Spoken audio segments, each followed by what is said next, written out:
ప్రభునందు ప్రియమైన దేవుని వర్లారా, దేవుని యొక్క మహాకృపను బట్టి మరొకసారి ఈ ఆదివార దినమున మనం అందరం ఇక్కడ చేరుకోగలిగాం. అందుకే దేవుని మహింపరుస్తూ చేరి వచ్చిన మీ అందరికీ మన దేవుడు రక్షకుడైన యేసు ప్రభు నామములో నా హృదయపూర్వక వందనములు తెలియజేస్తున్నాను. ప్రార్థన చేసుకుని ఆయన సహాయం చేత వర్తమానంలోనికి ప్రవేశిద్దాం. ప్రార్థన. మహాపరిశుద్ధుడైన మా ప్రియ పరలోకపు తండ్రి, మీకే స్తోత్రములు నాయన. ఈ ఆదివార దినమున మేమందరము మరొకసారి మీ సన్నిధిలో ఈ విధముగా చేరి మీ జీవం గల మాటలు విని నేర్చుకున్నట్టుకు వచ్చి ఉండగా మీ ఆత్మ నడిపింపును సహాయమును వివరిస్తున్న నాకును మీ బిడ్డలకును వినుచుండగా సహాయము చేయమని ప్రాధేయపడచ్చు. మీ మహిమ కొరకు మాకు అనేక విషయములను బయలుపరచమని ప్రాధేయపడచ్చు. మా ప్రభువును ప్రియరక్షకుడైన యేసు క్రీస్తు ప్రభుల వారి పేరిట ఈ కృతజ్ఞత స్తుతి ప్రార్థన మీకే సమర్పించి ప్రార్థించి వేడుకుంటున్నాను తండ్రి, ఆమేన్.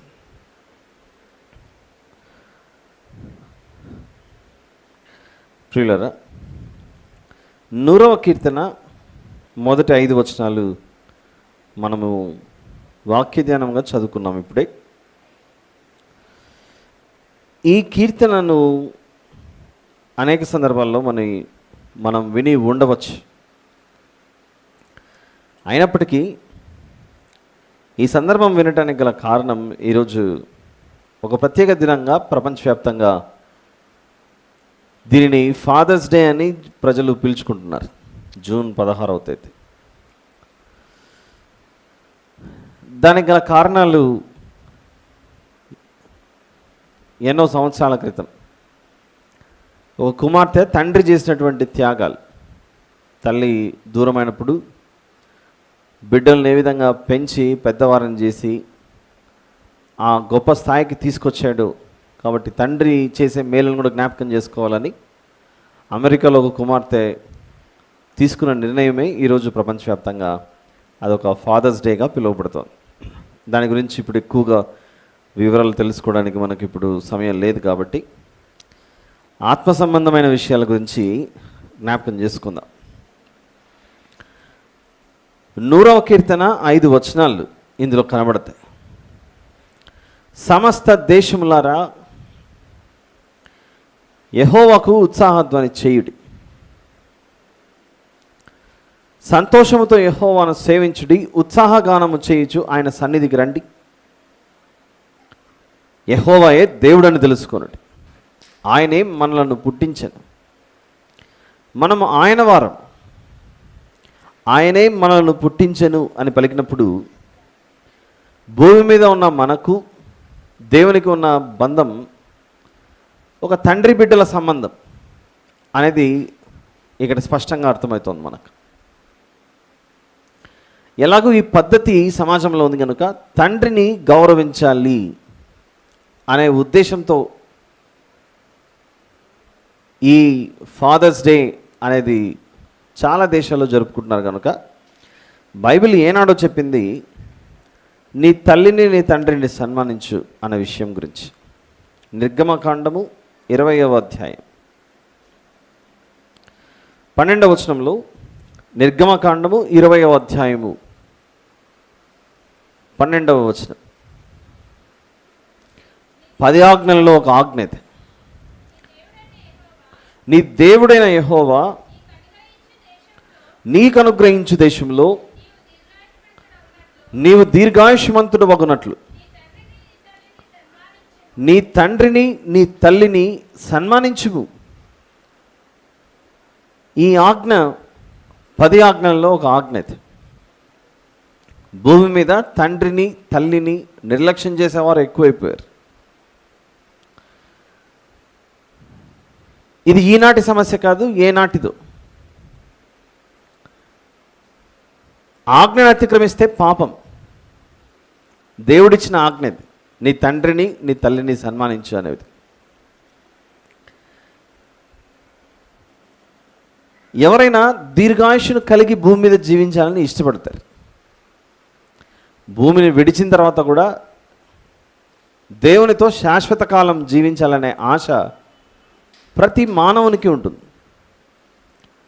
ఇక్కడ కూర్చున్న మనకు లేదండి నాకు దీర్ఘాయుష్ అంటే ఇష్టం లేదు, ఈరోజే అంతరించిపోతే బాగుంటుందని ఆలోచన ఉంటుందని చెప్పండి. ఉంటుంది, ఒక పిచ్చి ఆశ.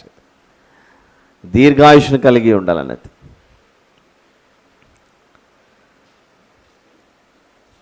ఒక మనిషి దీర్ఘాయుష్మంతుడు అవ్వాలి అని అంటే దేవుడు చెప్పిన ఈ ఆజ్ఞను పాటించాలనే ఒక భావం కనబడుతుంది అక్కడ. ఖచ్చితంగా భావం కాదు, అది సూటిగా చెప్తున్న మాట ఇది. నీ తండ్రిని తల్లిని సన్మానించు, అప్పుడు నువ్వు దీర్ఘాయుష్మంతుడు అవుతావని. సన్మానించకపోతే ఆయుష్ తగ్గిపోతుంది. ఆయుష్ తగ్గిపోడి వచ్చే నష్టం ఏంటంటే ఇటు తల్లిదండ్రులకు దూరం అవుతాం, ఆజ్ఞను అతిక్రమించినందుకు పరలోకమందున దేవునికి దూరం అవుతాం.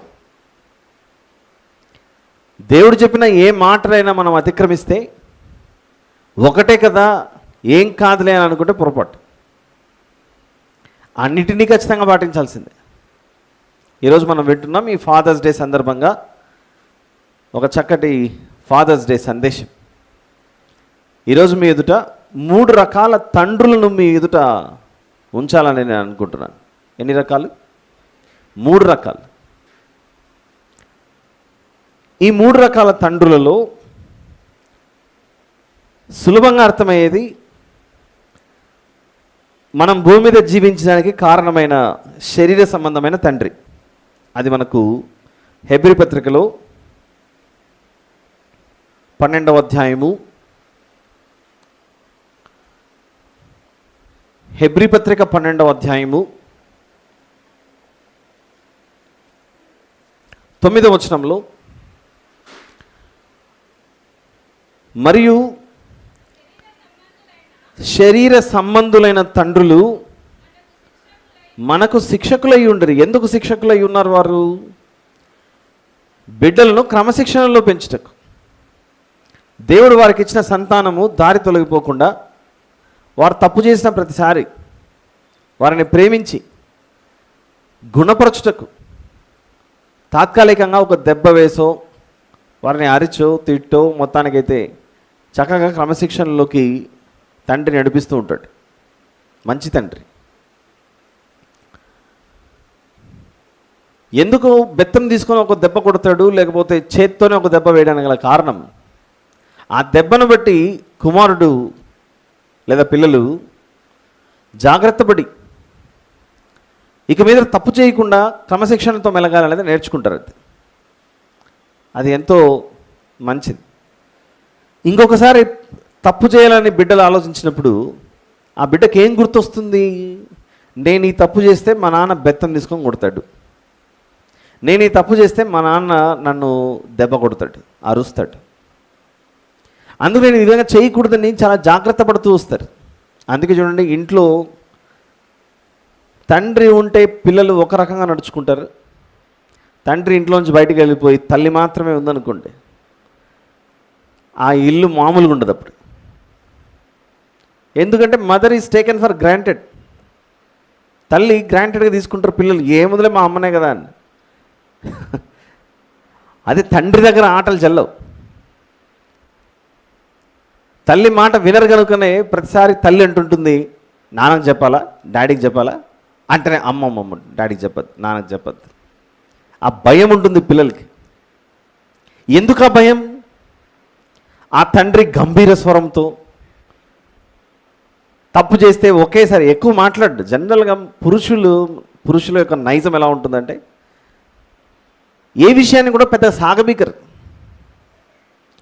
ఫస్ట్ ఇవి ఏంటి తర్వాత చూద్దాం, లేకపోతే ముందు ఒక మాట అనేసిన తర్వాత చూద్దాం, ఆ విధంగా ఉంటుంది మైండ్ సెట్ పురుషుంది. బయట ఎన్నెన్నో పనులలో నిమగ్నమై ఇంటికి వచ్చిన తర్వాత మళ్ళీ ఇదే తలపోటు, ఒక్క దెబ్బకు సరిచేయాలని చెప్పేసి ఒకే ఒక నిర్ణయంతో సెట్ చేసి పడేస్తుంటారు.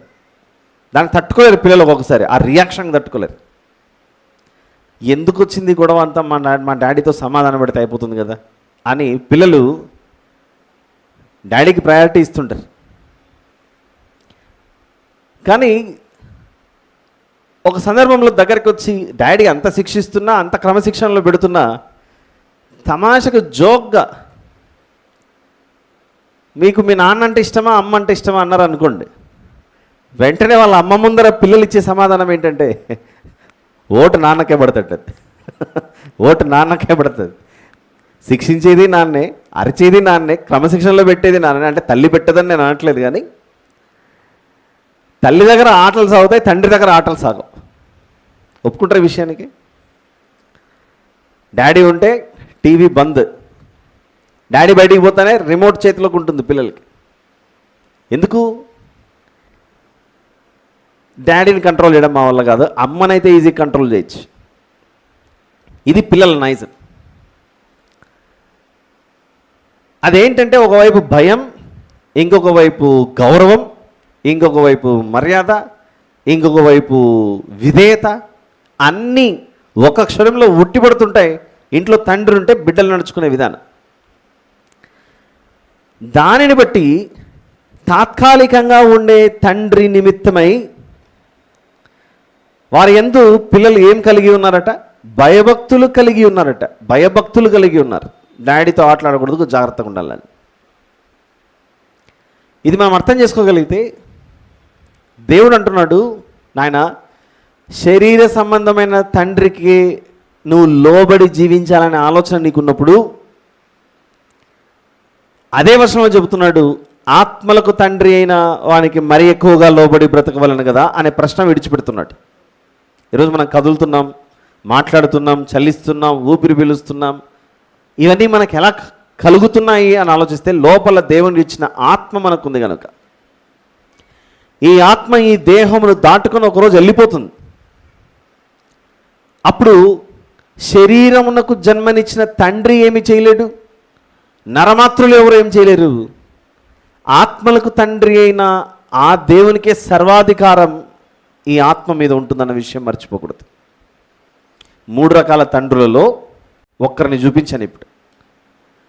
3 రకాలు మాత్రమే అని చెప్పట్లేదు, ఎందుకంటే శిష్యరికం తీసుకొని నేర్పించే మాస్టర్లు కూడా తండ్రితో సమానం లాంటి వారే. దాని గురించి ఇప్పుడు నేను ప్రస్తావించట్లేదు. అవసరాన్ని బట్టి ఈరోజు ఈ సందర్భాన్ని బట్టి మన ఆత్మీయ జీవితం బలపడటానికి ఈ 3 నేను మీ ఎదుట ఉంచాలని ఇష్టపడుతున్నాను. అందులో మొదటి రకం ఈ తండ్రిని చూసాం, శరీర సంబంధమైన తండ్రి. ఇప్పుడు రెండవది చూద్దాం. సాధారణంగా తండ్రులు మంచివారు ఏం చేస్తారంటే పిల్లలకు మేలు జరగాలనే ఆలోచిస్తారు. వారికి భవిష్యత్తు బాగుండాలనే ఆలోచిస్తారు. ఏ తండ్రి అయినా, మంచి తండ్రి అయితే. ఎవరో దుర్మార్గులు కొందరు ఉంటారులేండి, బిడ్డలు నమ్ముకునే డబ్బు తీసుకోవాలనేటువంటి వారి గురించి మాట్లాడట్లేదు. తండ్రి ఆ ఉద్దేశంతో భూమి మీద తండ్రిని దేవుడు చేయలేదు. దేవుని యొక్క శిక్షణలోను, దేవుని యొక్క విద్యలోను పెంచాలనే ఉద్దేశంతో దేవుడు తండ్రి పాత్రను ఏర్పాటు చేయడం జరిగింది వాస్తవానికైతే. అయితే ఇప్పుడు చూపించబోయే ఈ డాడీ ఉన్నాడే, ఈ తండ్రి ఇప్పుడు రెండవ రకపు తండ్రి చూపిస్తున్నాను. ఈ రెండవ రకపు తండ్రి ఏంటంటే, అలానే 3వ రకపు తండ్రి కూడా. ఈ 2-3 రకపు తండ్రులు మన కంటికి కనపడరు, కానీ బాగా శక్తి కలిగిన వారు వీరు. అయితే ఇప్పుడు చూడబోయే 2వ రకపు తండ్రి మేలు చేసే తండ్రి కాదు. ఎలా దోచుకోవాలి, ఎలా నాశనం చేయాలి, భవిష్యత్తు ఎలా పాడు చేయాలి అని ఎల్లప్పుడూ ఆలోచించేవాడు వీడు. తండ్రిని పట్టుకుని వాడు వీడు అంటున్నాడు ఏంటి అని మీరు అనుకోవచ్చు, కానీ ఆ దుర్మార్గుడైన వీడు అదే కేటగిరీకి చెందినవాడు. ఎవరో చూద్దాం ఇప్పుడు, అర్థమైపోయిండాలి మీకు ఇప్పటికే. యోహాను సువార్త 8వ అధ్యాయం, gospel of John chapter number 8. ఇప్పుడు 2వ రకపు తండ్రి దగ్గరికి వస్తున్నాం మనం. ఇప్పుడు ఈరోజు మందిరానికి వెళ్ళి ఏం నేర్చుకున్నారంటే, we heard a special message on father's day special message. మంచిగా ఆత్మ సంబంధమైన ఆహారం తినేసి వచ్చామని చెప్పాలి మీరు. Father's day special message. Yohanu సువార్త 8వ అధ్యాయంలో 44వ వచనంలో, మీరు మీ తండ్రియగు అపవాది సంబంధులు. ఎప్పుడేం మనము అపవాది మన తండ్రి అయ్యాడట. ఎంత దుర్మార్గం ఇది! మీరు మీ తండ్రియగు అపవాది అనడానికి కింద ఫుట్ నోట్లో ఏమేశాడు? ఏం రాయబడిందంటే సాతాను అని రాయబడింది. మీరు మీ తండ్రి యొగు సాతాను సంబంధులు అని రాస్తుంది. మరి సాతాను సంబంధులు మనం ఎప్పుడయ్యాము? వచ్చి మనల్ని పలకరించగానే బలెబలే అనుకుంటూ గంతులు వేసుకుంటూ వెళ్ళిపోయాం మనం. మీ తండ్రి దురాశలు నెరవేర్చకూర్చున్నారు. ఆది నుండి వాడు నరహంతకుడై ఉండి సత్యమందు నిలిచిన వాడు కాడు, వాని యందు సత్యమే లేదు. వాడు అబద్ధమాడినప్పుడు తన స్వభావం అనుసరించి ఏం మాట్లాడును. వాడు అబద్ధికుడును అబద్ధమునకు జనకుడునై ఉన్నాడు. అబద్ధాన్ని నిజమని చెప్పి మనకు పరిచయం చేస్తుంటాడు. అబద్ధాన్ని నిజమని చెప్పి పరిచయం చేస్తుంటాడు ఈ తండ్రి. నాకు సాతానుడు మా తండ్రి కాదండి అనే వాళ్ళు ఎవరైనా ఉన్నారో చెప్పండి. సాతానుడు మా తండ్రి అనే అందరూ ఒప్పుకొని తీరాల్సిందే. కారణం ఏంటి? ఏ భేదము లేదు, అందరూ పాపం చేశారు. దాని ద్వారా దేవుడు అనుగ్రహించే మహిమను పొందుకోలేకపోయారు. మరి మనిషి పాపం ఎలా చేశాడు? సాతానుడు వచ్చి కొంచెం అలా మనల్ని పిలిచాడు. ఏమ్మా నీ భవిష్యత్తు ఏంటి? చాలా బాగుండాలనుకుంటున్నావా అని పలకరిస్తాడు. మొదట చాలా బాగుండాలి అని అనుకుంటున్నావా? అయితే నేను చెప్పినట్లు విను అంటాడు.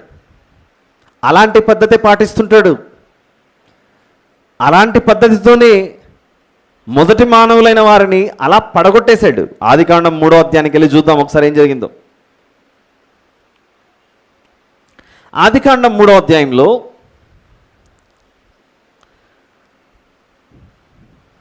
ఈ దుష్టుడగు ఈ తండ్రి ఎలాంటి పద్ధతిని పాటిస్తున్నాడు చూడండి. ఒక సత్యాన్ని అబద్ధముగా మార్చి, అబద్ధాన్ని సత్యముగా మార్చి, అంటే నిజంగా మార్చి, మార్పులు చేర్పులు చేసి వక్రీకరించి దేవుని యొక్క ఉద్దేశాలను ఎలా కొల్లగొడుతున్నాడో ఆలోచించండి ఒకసారి. దీని యొక్క లేదా ఈ సాతాను యొక్క దీని అంటే నా ఉద్దేశం ఆ సాతాను యొక్క ఉద్దేశములను బట్టి మన మనస్తత్వాలు మారుతున్నాయి. మనం ప్రమాదంలో పడుతున్నాం.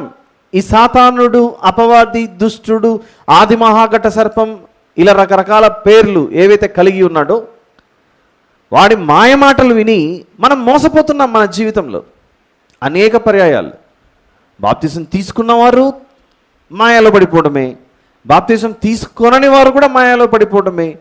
అయితే వీరిద్దరి మధ్య వ్యత్యాసం ఏంటంటే బాప్తిసం తీసుకున్నవారు జాగ్రత్త పడుతుంటారు. నన్ను వీడు పడేయాలని చూస్తున్నాడు, నేను పోరాటం చేసి గెలవాలని ఆలోచిస్తాడు. బాప్తిసం తీసుకొనని వారి పరిస్థితి ఏంటి? ఎలాగో నేను ఇంకా ప్రభు రాజ్యంలో చేర్చబడలేదు కనుక ప్రస్తుతానికి సాతానుడు ఎలా చెప్పింటే అలా, వాడు తందానా అంటే నేను తందానా, వాడు ఎగరమంటే నేను నాట్యం వేస్తాను అన్నట్లుంటాయి జీవితాలు. ఏం జరుగుతుందో చూద్దాం. 3వ అధ్యాయం ఆదికాండంలో మొదటి వచనాల నుండి చూద్దాం. దేవుడైన యెహోవా చేసిన సమస్త భూజంతువులలో సర్పము యుక్తి గలదై ఉండెను. అది ఆ స్త్రీతో, ఇది నిజమా? ఎంత కన్నింగా మాట్లాడిండాలి, ఎంత మృదువుగా మాట్లాడిండాలి, ఎంత సున్నితంగా మాట్లాడింటే దెబ్బకు వీళ్ళు నాకు మంచి చేస్తున్నారని ఆలోచించి అపాయం కలుగజేస్తున్న, ప్రమాదం పొంచి ఉన్న ఆ మాయలో ఈ నరులు, మొదటి నరులైన ఆదాము హవ్వలు పడిపోయి ఉండాలి. ఆలోచించండి ఒకసారి. ప్రయాణాలు చేసేటప్పుడు కొందరు మనల్ని ఎంతో శుతిమెత్తగా పలకరించి మనతో కబుర్లు చెప్తున్నట్లే చెప్పి మన పిల్లల్ని అలా ఎత్తుకొని పోయిన సందర్భాలు ట్రైన్స్లోనూ, బస్ స్టాండ్లలోనూ అక్కడెక్కడ కనపడదా చెప్పండి? ఏం చేస్తారు? ఎంతో శుతిమెత్తగా మాట్లాడతారు. ఆ తర్వాత కొంచెం 4-5 గంటలు ప్రయాణం జరుగుతుంది. అందరూ కూర్చొని కొంచెం స్నాక్స్ తీసుకుంటుంటారు, బిస్కెట్స్ లేకపోతే ఇంకోటి, వాళ్ళు ఎదురునే తింటుంటారు. ఇంతసేపు మాట్లాడుకుంటున్నాం కదా, మేము తింటున్నాం, మీరు కూడా తినండి అని వారికి కూడా ఇచ్చినప్పుడు వారికి ఇచ్చేది మరొక వేరే బిస్కెట్ ఇచ్చి మొత్తానికి వారిని తీసుకెళ్ళిపోతారు. ఆ పసికందులు ఆశపడి వారిని వెంబడించి వెళ్ళిపోయిన తర్వాత అప్పుడు వారేం చేస్తున్నారు? సమాజంలో ధనం కొరకు వారిని అమ్ముకోవడము, ధనం కొరకు వారిని సమాజంలో ఏదో పని కొరకు పెట్టడము, భిక్షగాళ్ళుగా మార్చటము, ఇలాంటివన్నీ చేసి నేరాలు సమాజంలో అత్యధికం అవ్వట్లేదా చెప్పండి? ఎలాగైతే ఈ సమాజం మాయమాటలు చెప్పేవారి చేతిలోకి ఎలాగైతే పడిపోతుందో, మనిషి యొక్క ఆత్మీయ జీవితం కూడా సాతానుడు మనకు తెలియకుండా వచ్చి మాట్లాడుతుంటే మనం అవకాశం ఇస్తున్నాం. అలాంటి అవకాశం ఆనాడు ఏదైనా తోటలో వీరిద్దరు ఇచ్చారు. ఆ సాతానుడు ఎంత మృదువుగా మాట్లాడుతున్నాడు చూడండి. ఇది నిజమా? ఈ తోట చెట్లలో దేని ఫలములను మీరు తినకూడదని దేవుడు చెప్పనా?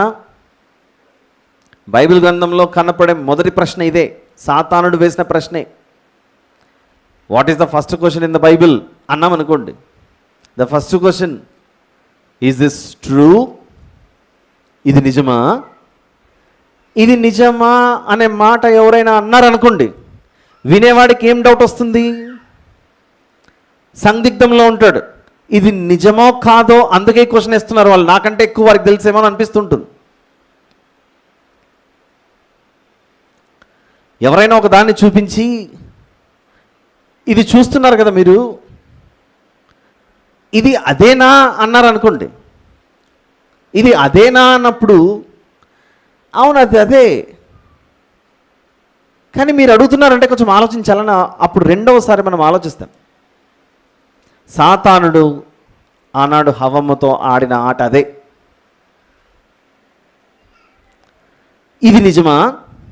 ఈ తోట చెట్లలో దేని ఫలములనైనా మీరు తినకూడదని దేవుడు చెప్పనా? దేవుడు చెప్పాడా?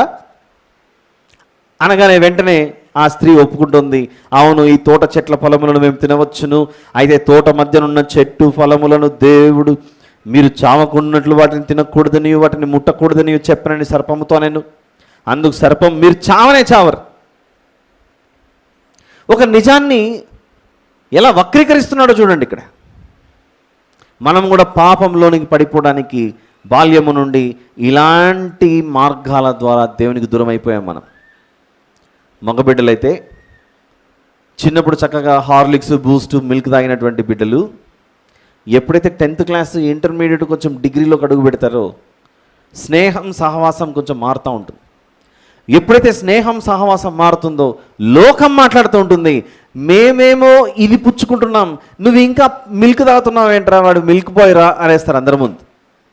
నువ్వు ఇంకా బటర్ మిల్క్ తాగుతున్నావు ఏంట్రా, నువ్వు ఇంకా ఫ్రూట్ జ్యూస్ తాగుతున్నావు ఏంట్రా అనే మాటలు అనేసరికి వీళ్ళు అందరి ముందర నన్ను పట్టుకొని ఇంకా బటర్ మిల్క్ బాయ్ అంటున్నారు ఏంటి, మిల్క్ బాయ్ అంటున్నారు ఏంటి అని చెప్పి వాళ్ళందరూ కూర్చున్నది కంటికి మెరుస్తున్నట్లు కనబడేసరికి ఏమీ కాదులే అన్నట్లు కొంచెం పుచ్చుకోవటం, ఆ కొంచెం పుచ్చుకోవటం కాస్త కాస్త ఆ తర్వాత బానిసైపోతాడు. ఏం కాదులే కొంచెమే కదా అంటారు అంతే. అలా తాగుడుకు ఒకడు బానిస, పొగదాకడానికి మరొకరు బానిస. సమాజంలో ఏదైతే దేవుడు వద్దు అంటాడో అలాంటివన్నీ చేసి వాటికి బానిసైపోయాడు. అంటే ఏమవుతుంది? నిజమైన దేవుడు తండ్రి ఆయనే మనల్ని పుట్టించను మన వాక్యానికి పక్కన పెట్టి, నేను ఇక మీదట ఈ తండ్రి మాట వినకూడదు, మరొకరు చెప్పిన మాట వినాలి అనే స్థితిలోకి వెళ్ళిపోతున్నాడు. మనం కూడా సమాజంలో కుటుంబాలుగా మన కాలనీస్లో మనం నివసిస్తున్నాం. ఎప్పుడైనా మీరు అవకాశం ఇస్తారా చెప్పండి? మీ ఇంట్లో మీ తండ్రి చెప్పినట్లు వినకుండా పక్కింటోడు రోజు చెప్తుంటే వింటా కూర్చున్నారు. వారు ఏం చేయమంటే అది చేస్తూ ఉన్నారు. ఇదేమైనా బాగుంటుందా? ఏ క్షణంలో అయినా ఏదో ఒక మాట, నువ్వేంటి మా ఇంటి మీద అధికారం చెలాయించేది? నీవు నీళ్లు చూసుకో, నీ ఇంటి మీద అధికారం నువ్వు చెలాయించు. నా బిడ్డలు ఎలా పెరగాలి, నా ఇంట్లో నా భార్య ఎలా ఉండాలి, లేకపోతే నేను ఎలా ఉండాలి, మా ఇంట్లో ఏ వస్తువు ఎక్కడ ఉండాలని పక్కింటో నువ్వు వచ్చి చెప్పడం ఏంటి నాకు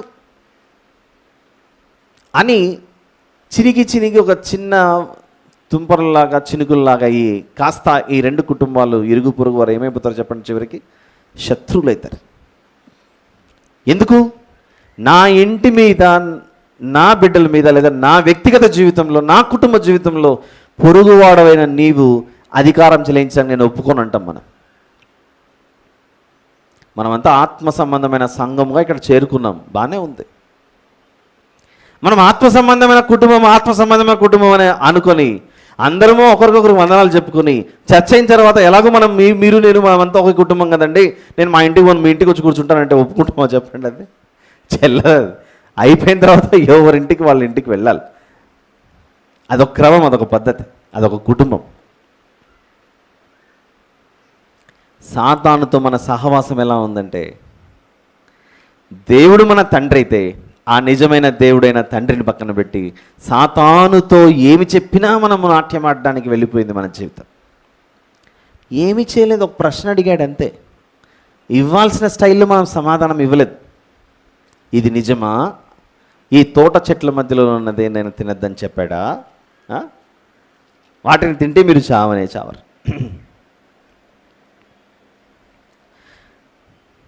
దేవుడు చెప్పాడా అని అనగానే మాకు మా దేవునికి మధ్య ఉన్న ఈ సంబంధం గురించి నువ్వెందుకు మాట్లాడుతున్నావు, హూ ఆర్ యూ అని అడగాలి ఫస్ట్. అలా అడగక మనిషి ద్వారం తెరుస్తున్నాడు, లోపలికి వెళ్ళిపోయి తిష్టేసి కూర్చొని సింహాసనం వేసి కూర్చొని మనల్ని మన జీవితాలను నాశనం చేస్తుంటాడు. చూడండి, చిన్నప్పుడు ఎంతో ముద్దుగా మాట్లాడే మాటలు, అల్లారు ముద్దుగా మాట్లాడే మాటలు, అమ్మ నాన్న అనేది కూడా పలకడానికి రాకుండా తడబడుతూ ముద్దు మాటలతో మాట్లాడుతుంటే అది ఎంతో తృప్తిగా అనిపిస్తుంటుంది వాళ్ళు మాట్లాడుతుంటే. చిన్నప్పుడు ఏ నాలుకతో అయితే మంచి ముద్దుగా కనపడే మాటలు వినపడే మాటలు మాట్లాడాడు, అదే నాలుకతో పెరిగి పెద్దవాడైన తర్వాత మొత్తం అన్ని పనికిరాని బూతు మాటలతో తన నోరు నాలుక అంతా దెబ్బతింటుంది. ఎవరు నేర్పించారు ఇది? ఎవరు పరిచయం చేశారు ఈ సమాజానికి? ఇదిగో సాతాను లోపల కూర్చొని, ఏం కాదులే, నీ నాలుకతో తప్పు చెయ్యి, నీ కంటి చూపుతో తప్పు చెయ్యి, నీ నడవడికలో తప్పు చెయ్యి అని సాతానుడు మనల్ని ప్రేరేపించిన ప్రతిసారి అక్కడ హవ్వమ్మ ఆదాము గారు ఎలాగైతే ఏదైనా తోటలో పడిపోయారో, మనము కూడా మన ఆత్మీయ జీవితంలో అలా తల వంచి వాని మాయలో వలలో చిక్కుకుపోయాం. నేను వాడి మాయలో చిక్కుకుపోలేదు అనే మనిషి ఎవరైనా ఉన్నారా ఈ ప్రపంచంలో? ఎవ్వరు లేరు, అందరూ పడిపోయారు. అయితే కనిపించని ఈ దుష్టుడైన సాతానుడనే ఈ తండ్రి చిన్న ప్రశ్నలతో ప్రవేశించి దేవునికి మనల్ని దూరం చేసి వాడు ఎగిరి గంతులేస్తున్నాడు. ఈ రోజు నుంచి ఈ బిడ్డ నీ బిడ్డ కాదు, నా బిడ్డ అని తన రిజిస్టర్లో మార్క్ చేసుకుంటున్నాడు. అక్కడ ఎవరైనా ఆస్తిని సంపాదించుకున్నారనుకోండి, మంచి ధనవంతులు అవుతారు. యేసు ప్రభు మనల్ని అందరినీ చూసి మనల్ని ఏమన్నాడంటే, తన స్వరక్తం ఇచ్చి కొని మీరు నా సొత్తు అనే మాటలు కనబడతాయి. మనమంతా దేవుని ఆస్తి, దేవుని సంపద. దేవుని సంపద మనమైతే, దేవుని సొత్తు మనమైతే, సాతానుడు మనల్ని ఎత్తుకొని పోతున్నాడంటే మన తండ్రి సొత్తును, మన తండ్రి సొమ్మును ఎవరు దోచుకుంటున్నారు? మనం ఇంట్లో కూర్చొని ఉన్నాం, తలుపు తెరుచుకొని సోఫాలో కాలు మీద కాలేసుకొని రిమోట్ పట్టుకొని కూర్చున్నాం, టీవీ చూస్తున్నాం చక్కగా. ఎవరో వచ్చారు లోపలికి, ఇంట్లో మన బీరువాలో ఉన్న వస్తువులు కాదు, ఏకంగా బీరువానే ఎత్తుకుపోయారు, ఇంట్లో రెఫ్రిజిరేటర్ ఎత్తుకుపోయారు, ఇంట్లో ఉన్న గ్యాస్ స్టవ్ సిలిండర్లు కూడా ఎత్తుకుపోయారు. మనం మాత్రం ఏమీ పట్టనట్లు హ్యాపీగా కూర్చొని చూస్తున్నాం. ఏమైనా బాగుంటుందా ఇది? నీ ఇంటిలోకి చొరబడి దొంగతనం చేసుకుంటూ పోతుంటే నువ్వు ఊరుకునే ఎలా ఉంటావు? నీ ఆస్తి పోతుంటే మనం ఊరుకుంటామా? ముందు ఎవడరా నువ్వు వచ్చావు లోపలికి అని అంటాం ఫస్ట్. ఇది మనం ఆలోచించగలిగితే, ఈరోజు దేవుడు మన తండ్రి అయితే, మనం ఆయన సొమ్ము, మనం ఆయన సొత్తు అయితే, రక్తం ఇచ్చి సంపాదించుకున్నానని చెప్తుంటే, సాతానుడు వచ్చి మన ఆత్మీయ జీవితాన్ని దొంగలించుకుంటుంటే మనం ఎందుకు చోటిచ్చి మన దేవునికి అవమానం తీసుకురాలో చెప్పండి. ఇదిగో నువ్వు చూస్తుండగానే నీ బిడ్డలను నేను దొంగలించుకొని తీసుకెళ్ళిపోయాను అంటున్నాడు. అక్కడ ఎవరిచ్చారు అవకాశం? మనమే ఇచ్చాం. నాకు దేవుడు తండ్రిగా వద్దు, సాతానుడే తండ్రిగా కావాలని మనం అవకాశం ఇచ్చాం. చెడిపోయింది మన ఆత్మీయ జీవితం. కాబట్టి ఈ ఫాదర్స్ డే సందర్భంగా సాతానుతో హ్యాపీ ఫాదర్స్ డే అని చెప్పేవాళ్ళు ఎవరన్నా కూర్చున్నారా ఇక్కడ? మారు మనసు పొందక వద్దు. ఆ జీవితం నేడే అనుకూలమైన సమయం, ఇప్పుడే మిక్కిలి అనుకూలమైన సమయం, రక్షణ దినం. రక్షించడానికి దేవుడు సిద్ధంగా ఉన్నాడు. రక్షించలేకుండా ఆయన చెయ్యి కూర్చకాలేదు. రక్షించడానికి ఆయన చేతులు చాచాడు. లోబడలేని ప్రజల వైపు నా వైపుకు రండి అని చేతులు చాచాడు. ఆ రక్షణ గురించి మాట్లాడుతూ కొరింథీ పత్రికలలో ఎందుకు ఇంకా ఆలస్యం, ఎన్నాళ్ళు ఇంకా అపవాది చెరలో ఉండి వాడి తండ్రిగా ఉండి మీ జీవితాలను ఎందుకు పాడు చేసుకుంటారు? ఎవరైతే ప్రభువును ఎరుగక ఇంకా నిర్లక్ష్యం చేస్తున్నారో, ఇదిగో ఈరోజు నిజంగా ఆత్మ సంబంధమైన హ్యాపీ ఫాదర్స్ డే అని చెప్పుకోవాలనుకుంటే సాతానుగా చెప్పుకోవాలి. ఇంక ఎవరు లేరు, ఇంకా దేవుడు దూరం అయిపోయాడు కాబట్టి. లైవ్లో కూడా వింటున్నారు కొందరు. ఇక్కడ మనతో ఫిజికల్గా ప్రత్యక్షంగా ఇంకా కనకపడకపోయినా దూరంలో వింటున్నా వారు కూడా మన సంఘ సభ్యులే. భవిష్యత్తులో ఎవరైతే వాక్యం వింటారో వారు కూడా మన సంఘ సభ్యులే. వినుట వలన విశ్వాసము కలుగును, వినుట క్రీస్తును గురించిన మాట వలన కలుగును. అపవాది చెప్పే మాటలు వింటే విశ్వాసం కాదు కలిగేది, దేవుని మీద అవిశ్వాసం వస్తుంది. హవ్వమ్మ అదే చేసింది. సాతానుడు చెప్పిన మాటను విని దేవుని మీద అవిశ్వాసం పెంచుకుంది. దేవుడు చెప్పింది నిజం కాదేమో, ఈ సర్పం చెప్పిందేదే నిజం అనుకున్నాడు. మనం కూడా ఇంట్లో ఎన్నోసార్లు తల్లిదండ్రులు అయినా చెడు తిరగద్దు, మందిరానికి వెళ్ళి దేవుని మాటలు పాస్టర్ గారు చెబితే, సేవకులు చెబితే ఈ మాటలనే మాకేమొద్దు అనే స్థితిలో అవిధేయత స్వభావం కనబడుతుంటుంది. ఎందుకంటే మన ఆలోచన సుదీర్ఘకాలం భూ సంబంధమైన వాటి మీదనే ఆలోచిస్తూ దీన్ని అనుభవించాలి బాగా, దీన్ని సంపాదించుకోవాలి బాగా, దీన్ని పొందుకోవాలి అనే ఆలోచనలతో మనం నిజంగా దేవునికి దూరం అయిపోయాం. కొరింథీయులకు రాసిన 2వ పత్రిక 6వ అధ్యాయం, కొరింథీయులకు రాసిన 2వ పత్రిక 6వ అధ్యాయం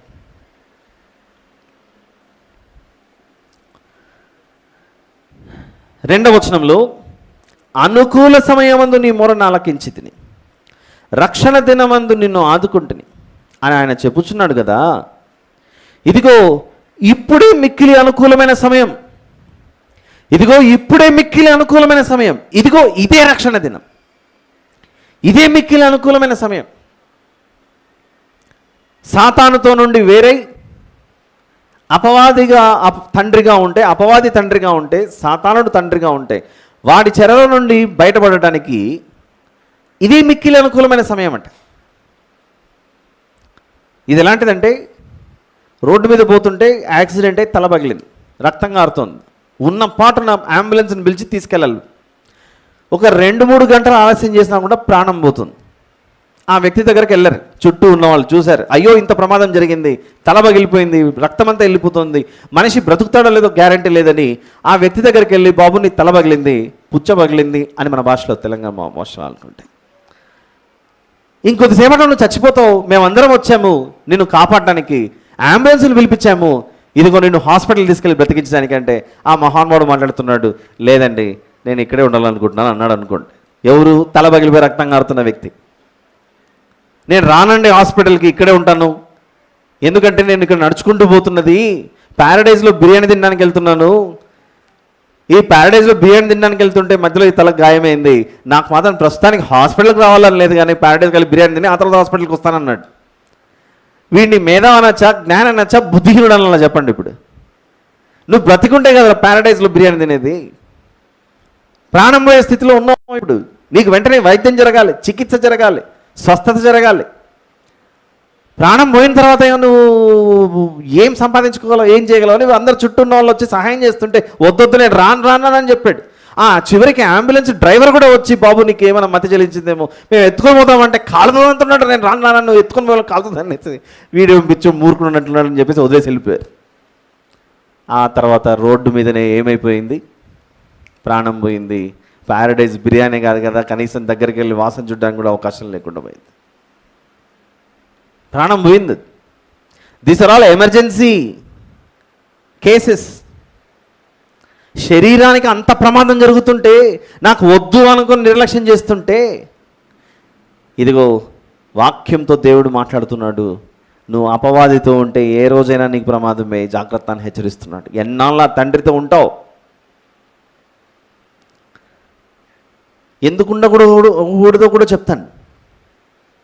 సాతానుడు ఏమన్నా మనకి సృష్టిని చేశాడా? సాతానుడు ఏమన్నా ఈ సూర్యచంద్ర నక్షత్రాలను చేశాడా? సాతానుడు ఏమన్నా దేవుడు చూపించినట్లుగా మట్టి బొమ్మను చేసి నాసికారంధ్రంలో జీవాయువుని ఊది నరుణ్ణి ఏమన్నా చేశాడా? పోనీ మనిషి కొరకు సాతానుడు ఇది చేశాడు, ఒక మంచి చేశాడని ఒక్కటి చెప్పండి, టెల్ మీ వన్ రీజన్. వేసవికాలం వస్తే కనీసం మామిడి పండు ఇవ్వలేదు సాతానుడు. రండి బాబు, నేను మామిడి పండు కూడా ఇస్తాను, మార్కెట్కి తీసుకెళ్ళి దిల్సుఖ్ నగర్ కొత్తపేట ఫ్రూట్ మార్కెట్ ఉందిగా, ఫ్రూట్ మార్కెట్ తీసుకెళ్ళి ఒక మ్యాంగో కొనిస్తానని కనీసం భూమి మీద ఉన్న కిడ్నాపర్లను కనీసం బిస్కెట్ ఇచ్చి తీసుకెళ్తారు. సాతానుడు కనీసం మనిషి కొరకు కనీసం ఒక సపోటా చేయలేదు, ఒక మ్యాంగో చేయలేదు, కనీసం డైరీ మిల్క్ చాక్లెట్ కూడా కొనిలేదు. ఎప్పుడన్నా ఇచ్చాడో చెప్పండి? ఏమి ఇవ్వలేదు. దేవుడు చేసిన సృష్టిలో ఉన్న ఒక పండుని తీసుకొని దేవుడు చేసిన పండు ఉంది ఏం కాదులే అంటున్నాడు అక్కడ. ఇది ఏమీ చేయలేదు, అసలు నథింగ్. సాతానుడు మనిషికి ఏమీ చేయలేదు. నాకు డ్రెస్ కొని ఇచ్చాడండి, షర్టు ప్యాంటు అని అనుకునే అవకాశం ఉందా? కనీసం అది కూడా కొనలేదు సాతానుడు. లేదండి ఈరోజు వాళ్ళ ఇంటికి నన్ను పిలిపించి మర్యాదలు చేశాడు, బటర్ మిల్క్ ఇచ్చాడు, లస్సీ ఇచ్చాడు, భోజనం పెట్టాడు అనే అవకాశం ఉందా? అది చేయలేదు. ఇక్కడ కూర్చున్న మన అందరికీ మాత్రమే కాదు, ఈ లోకంలో ఉన్న ఏ మనిషికైనా సాతానుడు వాని సంబంధమైన దూతలు మనిషికి ఒక్క మేలు ఒకటి చేశారని వెతికి చూపించండి. ఏమీ చేయలేదు. ఎప్పుడు హాని హాని హాని, ప్రమాదమే. అంత ప్రమాదం చేస్తూ చివరికి మనం రక్షించడానికి యేసు ప్రభు భూలోకానికి వస్తే ఆయనను కూడా దుర్మార్గులైన వారి చేతికి అప్పచెప్పి సిలువకేసి కొట్టి చంపించేశాడు. మరి ఇంత హాని చేస్తుంటే, ఇంత ప్రమాదాన్ని తీసుకొస్తుంటే మనకేమాత్రము కనీసం ఒక చుక్క నీళ్లు కూడా, అసలు ధనవంతుని పరిస్థితి చూడండి ఒకసారి. మీకు అందరూ తెలుసు లాజరు ధనవంతుని స్టోరీ, ఉపమానం. పాతాళంలో వేదన పడుతున్న ధనవంతుడు అబ్రహాం గారి రొమ్మును ఆనుకున్న లాజరు గారిని చూసి ఒక చిన్న కోరిక కోరుతున్నాడు, ఒక చిన్న రిక్వెస్ట్. ఏంటా రిక్వెస్ట్? లాజరు గారి వ్రేలుకు ఒక చిన్న నీటి చుక్క తీసుకొచ్చి ప్యారడైజ్లో ఉన్న లాజరు గారిని తీసుకొచ్చి పాతాళంలో నాకు ఒక నీటి చుక్క ఇస్తే చాలు అని ధనవంతుడు అడుగుతున్నాడు. అంటే సాతాను సంబంధికులందరూ పాతాళంలో ఉన్నారు. ఆ పాతాళంలో వెతుకుతుంటే ఒక గ్లాస్ నీళ్ళు కాదు, టీ గ్లాస్ నీళ్ళు కాదు, అంతెందుకు పిల్లలు చైనా బజార్కి వెళ్ళి కిచెన్ సెట్ కొనుక్కుంటారు చూసారా? పిల్లలు కిచెన్ సెట్ అని వంట పాత్రలకు సంబంధించి ఒక ఆటలు గేమ్స్ బుడిగలు కొనుక్కుంటారు. బుడిగల్లో కూడా నీళ్లు అందని పరిస్థితి పాతాళంలో ధనవంతునికి. ఇంట్లో పెద్దవాళ్ళు కూర్చొని ఉంటే పిల్లలు వస్తారు అప్పుడప్పుడు, వచ్చి మమ్మీ నీకు ఏం కావాలని అడుగుతారు, డాడీ నీకు ఏం కావాలని అడుగుతారు.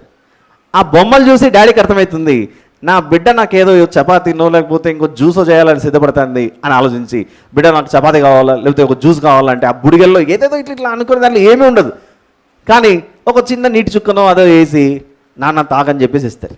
కనీసం ఆ బుడిగల్లో ఉన్న ఒక కనీసం 4-5 చుక్కలు నీళ్లు కనపడతాయి. బుడిగల్లో 4-5 చుక్కలు నీళ్లు.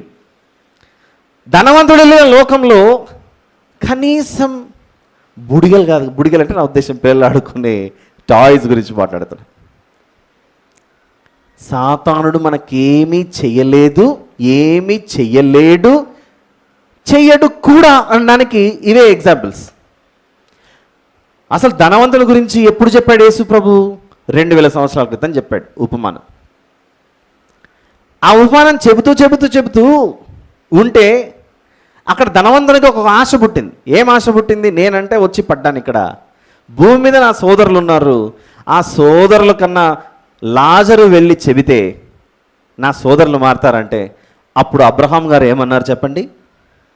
భూమి మీద మోషేయు సమస్త ప్రవక్తలను అక్కడ ఉన్నారు, వాళ్ళు చెప్పే మాటలు ఈ సోదరులు వినాలి అని అంటాడు. చూద్దాం అక్కడ ఒకసారి లూకా సువార్తలోకి వెళ్ళి అబ్రహాం గారు ఇచ్చిన జవాబు చూద్దాం.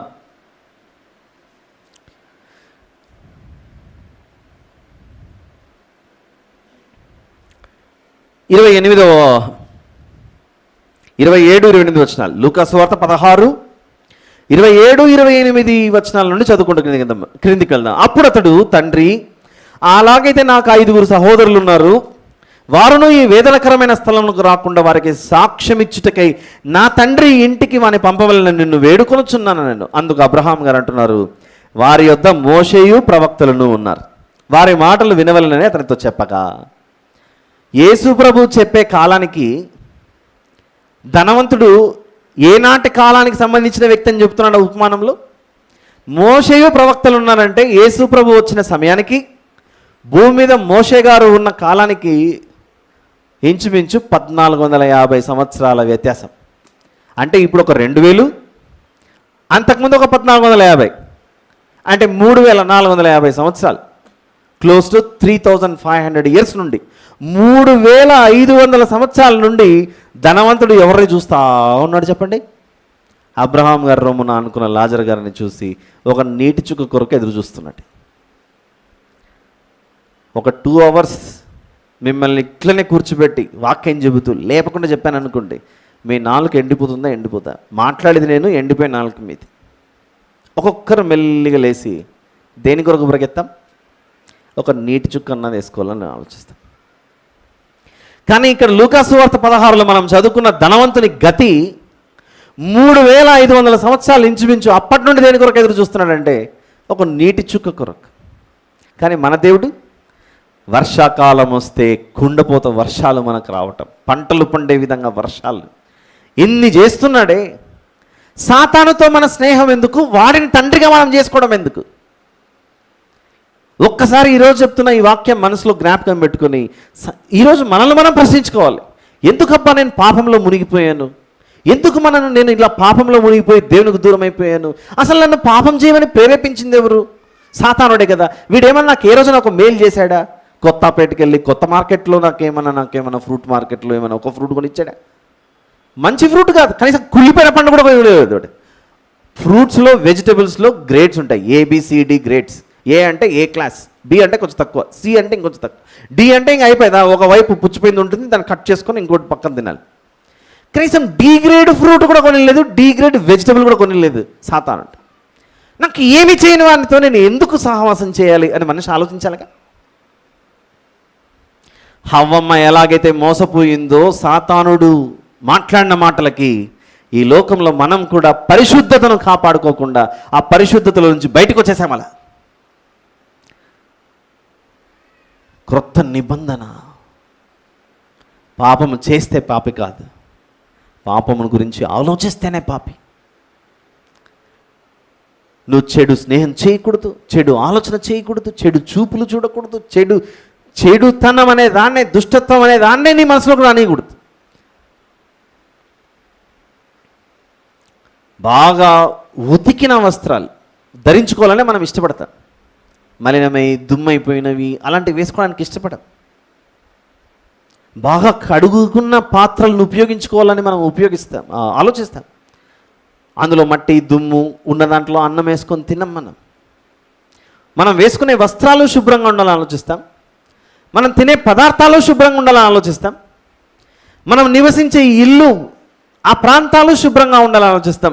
కానీ మన ఆత్మ జీవితం మాత్రం, ఆత్మ సంబంధమైన జీవితం మాత్రమే దేవుడు వద్దు అన్న వాటితో ఎందుకు కలుషితం చేసుకోవాలి? సాతాను మాట విని అన్నింటిలో పరిశుద్ధత, పవిత్రత కోరుకునే మనం అపవాదిని తండ్రిగా చేసుకుని మనము అందరినీ మర్చిపోయి ఈరోజు ఈ ఫాదర్స్ సందర్భంగా నన్ను ఇంత గొప్పగా తీర్చిదిద్దావు పాపంలో, thank you, happy father's day అని చెప్తామా చెప్పండి?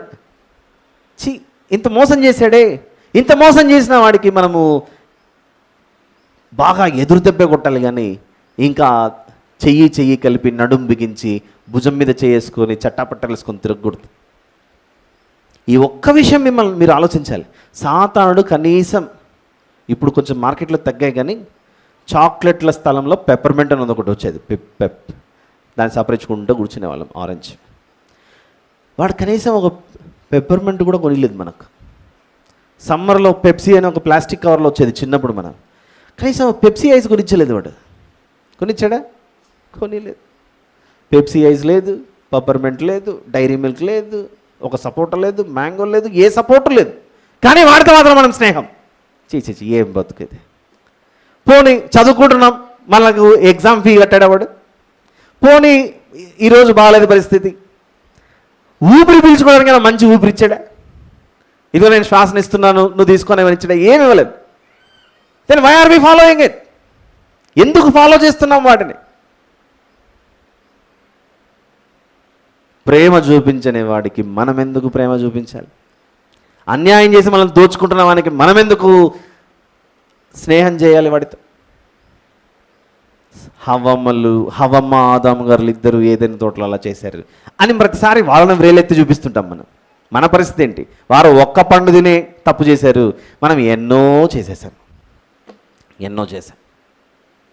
ఆ తర్వాత వారిలో నుండి వచ్చిన సంతానం ఏం కాదులే, నీవేమో మంచివి పెట్టుకో, దేవునికి ఏదో కుళ్ళిపోయిన కూరగాయలు తీసుకురాని కయ్యనుతో చెప్పు. కానీ మనోడు చెలరేగిపోయి తెచ్చాడు. ఆ తర్వాత దేవుని శాపానికి గురయ్యాడు, పాపానికి ఆహ్వానం పలికాడు. ఎప్పుడైతే విరోధం జరిగిందో, ద్వేషం ఏర్పడిందో, వచ్చాడు కుటుంబ యజమాని. ఎవరి కుటుంబ యజమాని? ఇప్పుడు మూడవ తండ్రి వస్తున్నాడు.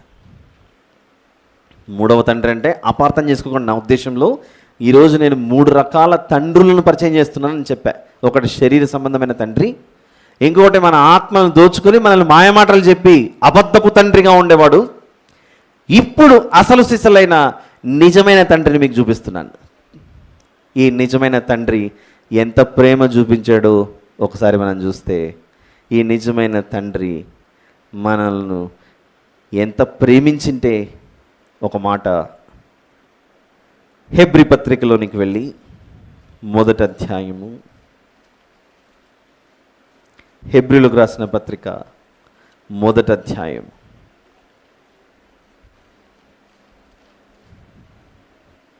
ఈ నిజమైన తండ్రి ఏనాటి నుండో మన గురించి ఆలోచనలు కలిగి ఉన్నాడు. మొదటి అధ్యాయం 10వ వచనం చూద్దాం. హెబ్రీ పత్రిక మొదటి అధ్యాయం 10వ వచనం. మరియు ప్రభువా, నీవు ఆదియందు భూమికి పునాది వేసితివి, ఆకాశములు కూడా నీ చేతి పనులే. ప్రభువా, నీవు ఆదియందు భూమికి పునాది వేశావు. ఈ భూమిలో ఏమున్నాయి? ఇందులో బంగారం ఉంది, వెండి ఉంది, వివిధ రకాలైన ఖనిజాలు ఉన్నాయి. మనము నిత్యము అనుభవిస్తున్నటువంటి ఈ వాతావరణం, ఈ ప్రకృతి, ఇక వరుసగా చెప్పుకుంటూ పోతే మనం తినే పదార్థాలు, సకల జీవరాశికి అవసరమైన ఆహార పదార్థాలు, మనం ధరించుకునే వస్త్రాలు, ప్రయాణం చేసే వాహనాలు, మీరు కనబడుతున్నవి కనబడనివి ఏదైనా ఒక పేరు చెబితే అన్నీ ఈ హెబ్రీ పత్రికలో మనం చూస్తున్నామే. ఏ దేవుడైతే కనబడుతున్నాడో ఆ దేవుడు చేశాడని చెప్తున్నాడు అక్కడ. ప్రభువా, నీవు ఆదియందు భూమికి పునాది వేసితివి, ఆకాశములు కూడా నీ చేతి పనులే. ఆకాశములు కూడా నీ చేతి పనులు అంటే ఆకాశంలో Mercury, Venus, earth, Mars, Jupiter ఇలాంటివి ఏవైతే గ్రహాలని మనం చెప్పుకుంటున్నామో, సూర్యుని చుట్టూ తిరిగేవి, అవన్నీ కూడా ఆయన చేతి పనులే.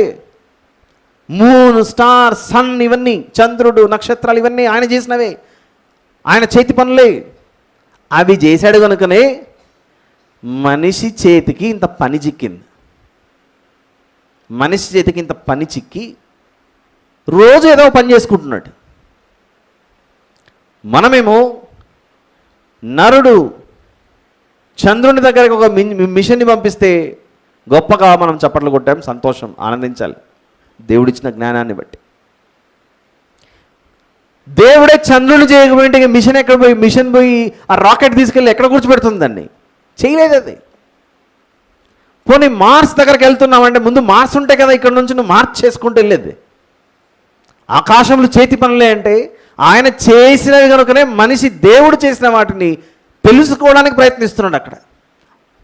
ఇప్పుడు 2024 ఆదాము గారు పుట్టి యేసు ప్రభు వచ్చే సమయానికి 4000 సంవత్సరాలు, 4000 ఇయర్స్.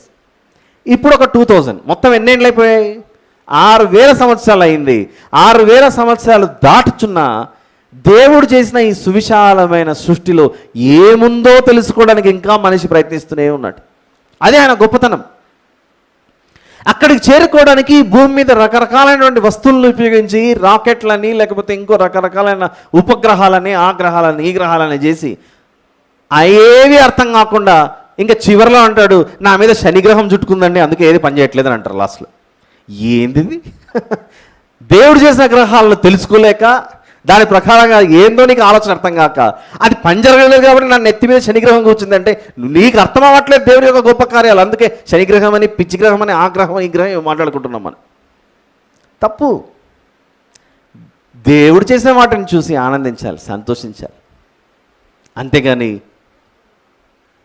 దేవుణ్ణి అవమానపరిచే మాటలు మాట్లాడకూడదు. అక్కడికి ఆగలేదు.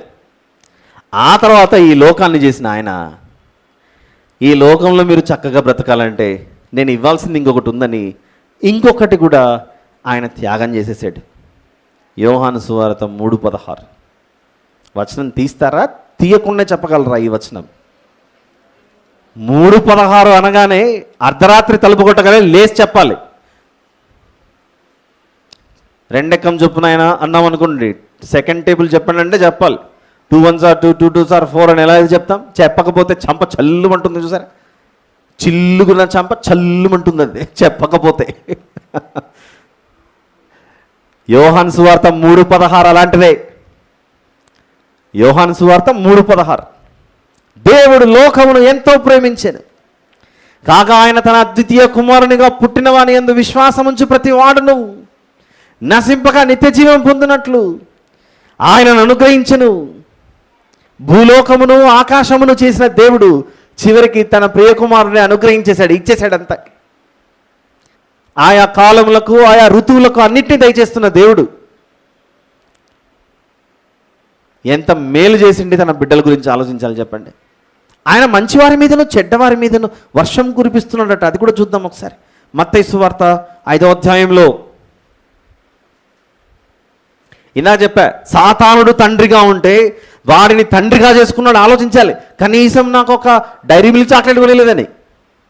ఈరోజు ఎప్పుడైనా మీరు ఆలోచించండి ప్లీజ్. మీరు అందరూ నన్ను చూడండి ఒకసారి. పిల్లలుగా ఒక విషయం గురించి తల్లిదండ్రులను పదే పదే పదే పదే అడుగుతున్నారు. ఎంత అడిగినా కూడా తల్లిదండ్రులు తెచ్చిలేదనుకోండి, ఏం మొదలు పెడతారు? అలక మొదలు పెడతారు. అలిగి కూర్చుంటారు. ఇంత అడుగుతుంటే కూడా తెచ్చుకున్నావా అని. మీరు ఈరోజు ఇంటికి వెళ్ళి తపస్సు చేసి చూడండి. సాతానా నేను నా తండ్రి కదా, నువ్వు నా తండ్రి కదా, నాకు కొంచెం మొన్ననే మ్యాంగో సీజన్ అయిపోయింది, ఇంకోటి తినాలని ఉంది, ఒక మ్యాంగో తెచ్చు అని సాతాన్ని అడిగి చూడండి. 100 సార్లు అడిగి చూడండి. 100 సార్లు కాదు, 1000 సార్లు అడిగినా తెచ్చివాడు వాడు. నీకు మేలు చేయాలని ఆలోచన అవకాశమే లేదు వాడికి. పోనీ అలా అన్నారు కదా, ప్రార్థన చేస్తా కూర్చుందాం. నా దేవుడు దేవ నేను సాతాను బిడ్డను కదా, నీ బిడ్డనే మ్యాంగో ఇవ్వు అంటే అట్లా కూడా ఇవ్వడు దేవుడు. ముందు వెళ్ళి నీకు సంపాదించుకోవడానికి నీకు ద్వారం తెరిచా, వెళ్ళి సంపాదించుకొని మార్కెట్లో ఉంది, వెళ్ళి కొనుక్కో, తోటకెళ్ళి గుటుక్కున మింగే దొంగ పనులు చేయకు అని చెప్తాడు అక్కడ. మత్తయి సువార్త 5వ అధ్యాయంలో 45వ వచనం, ఆయన చెడ్డవారి మీదను మంచివారి మీదను తన సూర్యుని ఉదయింపజేసి నీతిమంతుల మీదను అనీతిమంతుల మీదను వర్షము కురిపించుచున్నాడు. ఆయన అందరికీ వర్షము కురిపించుచున్నాడు, చెడ్డవారికి మంచివారికి. ఎందుకు? ఓ దుర్మార్గుడా, సాతానుతో స్నేహం చేస్తే జీవితాంతం మొరపెట్టిన వాడు వర్షం ఇవ్వడు. నా ప్రేమను చూసి నువ్వు చెడ్డ స్థితిలో నుండి మంచి స్థితిలోకి మారుతావేమో అని నువ్వు ఎంత దుర్మార్గమైన పోషిస్తూనే ఉన్నాను. మనం కూడా చేస్తుంటాం ఇట్లా పనులు. మన ఇంట్లో కొందరు పిల్లలు వయసు వచ్చినా ఒక చాలా ఇంపార్టెంట్ కోర్స్ ఒకటి చేస్తుంటారు. నీట్ అని, లేకపోతే ఇంకొక ఇంజనీరింగ్ సెట్ అని, ఎంసెట్ అని, ఇలాంటి కోచింగ్లు ఎలాగైతే ఉంటాయో ఒక స్పెషల్ కోచింగ్ ఒకటి ఉంటుంది. దాన్ని మార్కెట్లో ఎక్కడ దొరకదు. అవసరమైతే నా దగ్గరకు వస్తే నేర్పిస్తా. ఆ కోర్స్ పేరే ఐటీబీటీ. ఐటీబీటీ అంటే ఏంటంటే ఇంట్లో తినడం బయట తిరగడం. ఇలాంటి పిల్లలు ఉంటారు ఇళ్ళల్లో. ఏంటయ్యా మీ వాడు ఇంత పొడుగు పెరిగాడు, ఇంత మీసం గడ్డం అన్నీ వచ్చేసాయి, ఇంకా ఐటీబీటీ చేస్తున్నాడు ఏంటనంటే, ఏం చెప్పమంటారండి, ఏ రోజో ఒకరోజు వీడు మారుతాడని నేను వెళ్ళి కష్టపడి కూలి పని చేసిన వీడిని సాకుతున్నాను అంటారు. ప్రయోజకుడు కాకపోయినా తల్లిదండ్రులు మేపుతుంటారు, సాకుతుంటారు 3 పూట్ల. మళ్ళీ ఏ ఆశతో? నా కష్టాన్ని వీడు చూసి ఏ రోజో ఒకరోజు మారుతాడని, ఒక దశ ఎదుగుతాడని. ఎక్కడి నుండి? ఐటీబీటీ నుండి ఏ ఎంసెట్కో, ఐటీబీటీ నుండి ఏ నీట్కో, లేకపోతే ఇంకొక దానికో తయారవుతాడని ఆలోచిస్తుంటాడు. మనమే దేనికి పనికి రాకుండా ఇంట్లో తిని బయట తిరిగే కోర్సులు చేసేవాడికి ఇంట్లో కూర్చోబెట్టి ప్రేమ చూపించి మేపుతుంటాం చూసారా. మనకి ఇంత ప్రేమ ఉంటే దేవుడు కూడా అదే ఆశతో చెడ్డవారి మీదను అందరి మీద వర్షాన్ని కురిపించి అన్నీ దయచేస్తున్నాడట. నువ్వు చెడ్డవాడు కనుక నేను ఈరోజు నీకు ఊపిరినివ్వను, ఆక్సిజన్ ఆపేస్తున్నాను అని దేవుడు ఆపేసాడు అనుకోండి, ఏమవుతుంది? మీరు బ్రతుకు అయిపోయి నేల రాలిపోవటమే. మన నిజమైన తండ్రి ఈ భూ సంబంధమైన తల్లిదండ్రులు విడిచిన, అనాథలుగా చేసిన, ఈ భూ సంబంధమైన తల్లిదండ్రులు అనుకోకుండా మనకు దూరం అయిపోయినా ఆ పరలోకపు తండ్రి మాత్రం ఆయన కంటికి కనబడకపోయినా తన చేతులతో నిన్ను ఎత్తుకుని ఒడిలో పెట్టుకొని నీవు నా కుమార్తెవు, నా కుమారుడు అని ప్రేమించి ముద్దాడి నీకు మేలు చేయాలని ఆలోచిస్తూ ఉంటాడు. అందుకే దేవుడు అన్నాడు, నాయన ఈ లోకంలో ఎవరు విడిచినా ముదిమి వచ్చే వరకు నిన్ను ఎత్తుకున్నవాడని నేనే అంటున్నాడు. అక్కడ నేనే నిన్ను చేశా, నేనే నిన్ను ఎత్తుకుంటాను. ముదిమి వచ్చి ప్రాణం పోతే ఇంట్లో ఉన్నవారు ఆ శరీరమును శవమైపోయిన తర్వాత తీసుకెళ్ళి మట్టిలో పెడతారు, కానీ ఆత్మను మాత్రం దేవుడు నా బిడ్డ అని చేర్చుకుంటాడట. ఎంత ప్రేమ ఆలోచించండి అక్కడ. ఆ ప్రేమమయుని యొక్క ఆలోచనలు మనకు అర్థం కాకపోతే ఎలా? మనమేమో బ్రతికున్నంత కాలం ఇంట్లో పెట్టుకొని మా నాన్నే, మా అమ్మనే, మా తమ్ముడే, మా చెల్లె అని మేము వెంట పెట్టుకున్నాం. కానీ ఒక్కసారి ఆత్మ వెళ్ళిపోయినాయి, ఏడుస్తాం. ఆ రోజు, రెండో రోజు ఏడుస్తాం, మూడో రోజు మాత్రం అవుట్, ఇంకెళ్ళిపో, బయట ఉండు అని సమాధిలో సీల్ చేసి ప్యాక్ చేసి పెట్టేస్తాం. అక్కడ 80% బయటికి రావద్దు, చెప్పద్దు. అది పరిస్థితి. వీళ్ళు అలా బయట పెట్టేశారు. నేను మాత్రం నీ ఆత్మను ఎత్తుకుని నా దగ్గర చేర్చుకుంటానని ఆ తండ్రి మనల్ని కాపాడుకుంటాడు అక్కడ. అది ప్రేమ. ఆ ప్రేమామయునికి తన బిడ్డలు ఏదైనా తప్పు చేస్తే ప్రశ్నించే అధికారం ఉంటుందా, ఉండదా చెప్పండి? నువ్వు ఎంతో కష్టపడి ఎండనక వాననక ప్రయాసపడి తల్లిదండ్రులు కూలి పనులు చేసి ఏమేమో చేసి మొత్తానికైతే బిడ్డలు కష్టపడి 3 పూట్ల పెట్టి వారిని పోషించవచ్చు, చక్కటి పాఠశాలలో చదివిస్తూ ఉంటే ఒకరోజు కాలేజ్ స్టేజ్కి వెళ్ళిన తర్వాత చేయకూడని పని ఏదో చేసుకొని వచ్చి ఇంటికి వచ్చాడు. ఇంటికి రాగానే దారిలో ఉండగానే తండ్రికి అందింది వార్త, మీ వాడు ఇలాంటి పని చేశాడని. తలుపు తట్టాడు, కొట్టాడు. తెరిచింది ఇంట్లో ఉన్న భార్య. తలుపు తెరవగానే ఆ భార్య, నువ్వు ముందు పక్కకు జరిగి, ఎక్కడ వాడు అంటాడు. ఫస్ట్ వేర్ ఈజీ అంటాడా? ఎక్కడ వాడు, తీసుకురావని బయటకు అంటాడు కోపంతో. ఎందుకు? నేను పడిన కష్టానికి వీడు చేసిన పని చూస్తుంటే చా, ఇలాంటి వాడు నా కడుపును ఎందుకు పుట్టాడు అంటాడు. ఏదైనా పనికిరాని పని చేస్తుంటే. ఇది మీకు అర్థమైతే ఈ 3వ తండ్రి రంగంలోకి దిగాడు ఇప్పుడు. ఆదికాండము 3వ అధ్యాయంలో.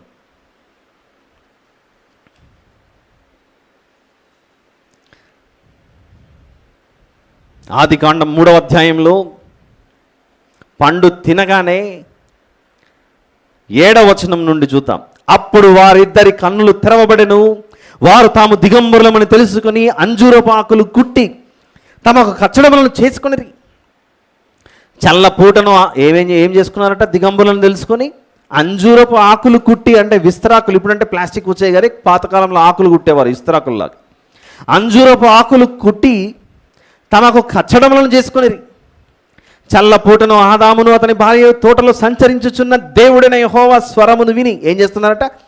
ఆ ఆకులతో చేసుకున్న కచ్చడములు చేసుకుని, మన భాషలో చెప్పాలంటే ఈ కాలంలో ఏదో ఒక పెద్ద షాపింగ్ మాల్కి వెళ్ళి, ఇనార్బిట్ మాల్లో లేకపోతే జీవీకే మాల్లో లాంటి మాల్కి వెళ్ళి వెస్ట్రన్ వేర్ లాంటి డ్రెస్ ఒకటి కొనుక్కొని ఇద్దరు చల్లపూట తిరుగుతున్నట్లు తిరుగుతున్నారు ఇక్కడ ఆకులు ధరించుకొని. ఆకులు ధరించుకొని చట్టా పట్టాలు వేసుకొని తిరుగుతున్నారు. అలా చట్టా పట్టాలు వేసుకొని తిరుగుతుండే ఒక్కసారిగా 8వ వచనంలో చల్లపూటను ఆదామును అతని భార్యయు తోటలో సంచరించుచున్న దేవుడైన యెహోవా స్వరమును విని ఉరుకు వీళ్ళిద్దరు. అమ్మా, ఎవరిదో స్వరం వినపడుతుంది. దేవుడైన యెహోవా ఎదురుకి రాకుండా తోట చెట్ల మధ్యను దావుకొనగా ఇద్దరు ఒక చెట్టు ఎత్తుక్కున్నారు, ఒక బుష్ని ఎత్తుక్కున్నారు, ఒక పొదను ఎత్తుక్కున్నారు. అమ్మా, ఇంతవరకు మనం చట్టాపట్టాలు వేసుకొని ఆకులు చుట్టుకొని పరిగెత్తుకుంటూ ఏదైనా తోటలో చక్కగా సంచరించుంటే ఉన్నట్లుండి వాయిస్ వినపడింది. ఇంకా మనం బ్రతుకు బస్ స్టాండ్ రా బాబు అనుకొని వీళ్ళిద్దరు దిక్కుకొకరు పరిగెత్తగానే దేవుడైన యెహోవా ఎదురుకి రాకుండా వీళ్ళిద్దరు ఏం చేశారు? తోట చెట్ల మధ్యను దావుకున్నారట. దావుకొనగానే దేవుడు, ఆదాము నువ్వు ఎక్కడున్నావు బిడ్డ అనలేదు దేవుడు. ఎందుకంటే దేవుడు మనకు ఎల్లప్పుడూ ఈ సమాజం ఎలా పరిచయం చేసింది? కరుణామయుడు, ప్రేమామయుడు, దయామయుడు అన్నట్లుగానే చూపించింది. కానీ ఇక్కడ డాడీ రోల్ ప్లే చేస్తున్నాడు. ఇప్పుడు తండ్రి విశ్వరూపం చూస్తున్నాం. ఇక్కడ ఏమంటున్నాడంటే, ఆదాము వేర్ ఆర్ యు అన్నాడు. అంతే. నీవెక్కడున్నావు, ఆదాము ఎక్కడున్నావు, బయటికి రా అన్నాడు. అంటే దేవునికి తోట చెట్ల మధ్యలో పొదల్లో దాంకుంటే ఆదాము కనపడ్డనా? ఆయనకు సముద్రంలో ఎవరైనా దాంకున్న చిన్న చేప మన కంటికి కనపడినంత చేప కూడా ఉంటే ఆయనకు కనపడుతుంది కదా. అదృశ్యమైన వాటిని చేసిన దేవుడు ఆయన. మనం పీల్చే గాలి మన కంటికి కనపడదు. ఇలాంటి అదృశ్యమైన వాటిని చేసిన దేవుడు. మనం చూడలేమేమో గాలిని, కానీ దేవుడు చూడగలడు ఈ గాలిని. దృశ్యమైనవి అదృశ్యమైనవి చేయగలిగిన దేవుడు. అలాంటి దేవుడు, ఆదాము నేను నీకు లాంతర్ పట్టుకొని టార్చ్ లైట్ పెట్టుకొని ఏదైనా తోట మొత్తం వెతుకుతున్నా, ఎక్కడున్నావు కనపడట్లేదు ఆదాము, కొంచెం బయటకు వస్తావా అన్నట్లేదు వాక్యం. అది మనం అలా అర్థం చేసుకోకూడదు, తప్పది. ఇందాక ఒక డాడీ సన్ వైఫ్ ఎగ్జాంపుల్ చెప్పాను చూసారా. కష్టపడి సంపాదించుకొని వస్తే వీడేదో పనికిమాల పని ఒకటి చేసి ఇంట్లో కూర్చుంటే తల్లి ఏం చేసింది, ఈ విషయం మీ నాన్నకు తెలిస్తే నువ్వు చచ్చిపోతావురా అని తల్లి ప్రేమతో ఈ కొడుకుని తీసుకెళ్ళి బియ్యం సంచులు వెనకాల దాచిపెట్టింది. లోపల ఎక్కడో మంచం కింద బియ్యం సంచులను దాచిపెట్టింది తల్లి. ఎంతైనా తల్లిగా కొట్టకు వాడిని ఈ తండ్రి రావడం బెల్ట్ తీసుకొని వచ్చాడు బయటికి. బెల్ట్ తీసుకొని వచ్చి తలుపు తీసి పక్క జరగ ముందు వాడిని బయటకు తీసుకురాని ఇట్లా వాడి కాలర్ పట్టుకొని ఇట్లా వస్తున్నట్లు ఎలాగుంటుందో సీన్ ఊహించుకోండి ఒకసారి. అది ఊహించుకుంటే ఏదైనా తోటలో పొదల మధ్య దాగుకున్న ఆదాము గారిని దేవుడు ఆ స్వరంతో పిలుస్తున్నాడు. అక్కడ ఆదాము నీవు ఎక్కడున్నావు, కమౌట్ అన్నాడు. అంతే. అప్పుడు ఆదాము గారు ప్రభా ఏం చేయకు ప్రభా ప్లీజ్. నేను తోటలో నీ స్వరం విన్నప్పుడు 10వ రెస్పాన్స్ అలా ఉంది అక్కడ. దేవా నేను తోటలో నీ స్వరం వినినప్పుడు దిగంబరినిగా నుంటిని కనుక ధైర్యంగా దాక్కున్నాను అని లేదు అక్కడ. ఏముంది వచనం చదవండి. అక్కడ ఎవడు కూడా ధైర్యంగా దాక్కోడు, భయపడి దాక్కుంటాడు. అక్కడ నీ స్వరము విని భయపడి దాక్కున్నా, నీ స్వరము విని భయపడి దాక్కున్నా నేను. ధైర్యంతో కాదు, భయం. ఇప్పుడు నన్ను ఏం చేస్తావో తెలియదు అన్న భయం చుట్టుకుంది నాకు. ఎందుకు? పండు తిన్నాడు. ఐ రిపీట్, వినండి జాగ్రత్తగా. ఆదాము గారు ఏదైనా తోటలో మద్యం సేవించలేదు, చుట్టా బీడీ సిగరెట్ తాగలేదు, సినిమాలు షికారులు చేయలేదు, ఘోరమైన దృశ్యాలు చూడలేదు, ఆలోచనలు ఏమీ లేవు. చిన్న పండు తిన్నాడు అంతే. పండు తినద్దు అని చెప్పాడు, తిన్నాడు. అయిపోయి భయం గజ్జ వణికిపోతున్నాడు. అంతవరకు వాళ్ళిద్దరుగా తిరిగారు, చక్కగా తిరుగుతున్నారు. సంధ్యవేళ తిరుగుతుంటే స్వరం వినపడింది, అమ్మ వద్దు, ఇదిగో నీకు ఆ పొద నీకు అక్కడ ఉంది, నాకు ఇక్కడ ఉంది, నేను ఇక్కడ ఉండి నువ్వు అక్కడ ఉండని చెప్పేసి ఇద్దరు అలా వెతుక్కొని పారిపోయారు. ఇద్దరు. ఆదాము ఎక్కడున్నా బయటికి రా అంటే, లేదు ప్రభా నాకు భయం వేస్తుంది నేను చూడాలంటే. ఏం చేసావు చెప్పు. క్వశ్చన్ల మీద క్వశ్చన్. సాతానుడు ఒక ప్రశ్న వేశాడు, ఇది నిజమా అనే ప్రశ్న వేశాడు. దేవుడు దిగాడు రంగంలోకి, ఆదాము నీవెక్కడా? ఏదో స్టోరీ బాగుంది, ఇదేదో కొత్తగా వింటున్నాం, సండే స్కూల్ ఇట్లా వినలేదు, ఇప్పుడు కొత్తగా వినపడుతుందని మనం అనుకోవచ్చు. ఇంటూ చెప్తున్నాను నేను కూడా. క్లైమాక్స్ వినండి ఎలా ఉంటుందో స్టోరీ. ఇప్పుడు ఇంకా కొద్దిసేపు అక్కడ, నేను తోటలోని స్వరం వినినప్పుడు దిగంబరినిగా నుంటిని కనుక భయపడి దాక్కున్నాను ప్రభువా, నాకేం చేయాలో తెలియట్లేదు ప్రభువా, నన్ను ఏం చేయకు ప్రభువా అన్నట్లుంది అక్కడ పరిస్థితి. నీవు దిగంబరివని నీకు తెలిపిన వాడేవాడు, అసలు నువ్వు దిగంబరివని చెప్పిండేది నీకెవరు? ఫస్ట్ నీవు తినకూడదని నేను నీకు ఆజ్ఞాపించిన వృక్ష ఫలములు తిన్నావాను చెప్పు, తిన్నావాను అన్నాడు. అక్కడ కండిషన్ అలా ఉంది. తిన్నావాను? తిన్నాను ప్రభు, తప్పైపోయింది ప్రభు. దేవుడు నిన్న నేడు రేపు ఏకరీతిగా ఉన్న దేవుడు. ఎలాగైతే ఈ ప్రశ్నల వర్షం ఆదాము గారి మీద కుమ్మరించబడిందో, మనము కూడా ఈ జీవితంలో ఎన్నో తప్పులు చేశాం దేవుని దృష్టిలో. ఆలోచించండి ఒకసారి. తప్పు చేసిన ప్రతి చోట దేవుని స్వరం నీకు వినపడుతుంది. Mister sons where are you అంటున్నాడు అక్కడ. ప్రభు నేను ఇప్పుడు సినిమా థియేటర్లో మా అమ్మకు చెప్పకుండా వచ్చి కూర్చున్నా, పాకెట్ మనీతో, మా మమ్మీ డాడీ పాకెట్ మనీ తెస్తే ఏం చేస్తున్నావు, చర్చికి వెళ్ళమని చెప్తే నువ్వు సినిమా థియేటర్లో కూర్చుంటావా? ఎంత ధైర్యం రా నీకు? బయటికి రా అంటున్నాడు అక్కడ. లేదు ప్రభు రేపు వస్తాను. అవునా, సరే నువ్వు మారుతావని నీకు అవకాశం ఇస్తున్నాను బిడ్డ, చూడు నీకు అవకాశం ఇస్తున్నాను, ఎదురు చూడు, నేను దీర్ఘశాంతం కలిగి ఎదురు చూస్తున్నాను అంటున్నాడు అక్కడ. చూద్దాం, ఇంకా అయిపోయి పురుషుని పని అయిపోయింది. అందుకు ఆదాము గారు అంటున్నారు, నేనేం తప్పు చేయలేదు ప్రభువా. అయిపోయి ఇంకేం చేయాలి? ఒప్పుకోవాలి, ఇక తప్పదు. నేనేం తప్పు చేయలేదు, నేను నా మట్టాన నేను చెట్టు కింద కూర్చున్నా ప్రభువా. మనం చెప్తాం చూసారా, ఏం తప్పు చేసాం అంటే అక్క చేసింది, నాన్న తమ్ముడు చేసింది, అక్క మీద తమ్ముడి మీద అక్క, లేకపోతే అన్న మీద చెల్లి మీద అన్న, ఇలాంటి కాంబినేషన్, అన్న తమ్ముడు అన్న మీద నేనేం చేయలేదు, మా అక్కనే చేసింది, లేదు మా తమ్ముడు చేసింది అన్నట్లుంది స్టోరీ ఇది. ఏం తిన్నావా అంటే లేదు, నేను అడిగానా ఈ స్త్రీ నిమ్మని, నువ్వు ఇచ్చావు కదా, ఆవిడ తెచ్చింది, నేను తిన్నాను. అమ్మయ్య, దొరికిన ఛాన్స్ నేను తప్పించుకున్నా, నేరం ఆమె మీద మోపేశాను అనేసాడు ఆదాం. అట్లా అంటావా నువ్వు? ముందు ఆమె ఎక్కడ, వేరిషి అన్నాడు. ఇప్పుడు అమ్మ తల్లి నువ్వు ఎక్కడున్నావు, బయటికి రా అన్నాడు అక్కడ. అందుకు ఆదాము, నాతో నుండకు నీవు నాకు ఇచ్చిన ఈ స్త్రీ ఆ వృక్ష ఫలములు కొన్ని నాకు ఇయ్యగా నేను తింటున్నాను. అప్పుడు దేవుడైన యెహోవా స్త్రీతో అంటున్నాడు, స్త్రీతో నీవు చేసినది ఏమిటమ్మా చెప్పు, నువ్వు చేసింది చెప్పు, ఏం చేసావు అంటున్నాడు అక్కడ.